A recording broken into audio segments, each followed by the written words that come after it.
The itsy bitsy spider went up the water spout. Down came the rain and washed the spider out.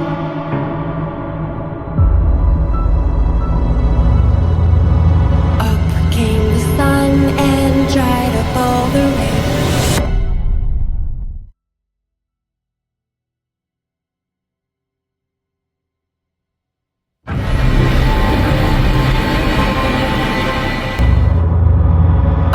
Came the sun and dried up all the rain.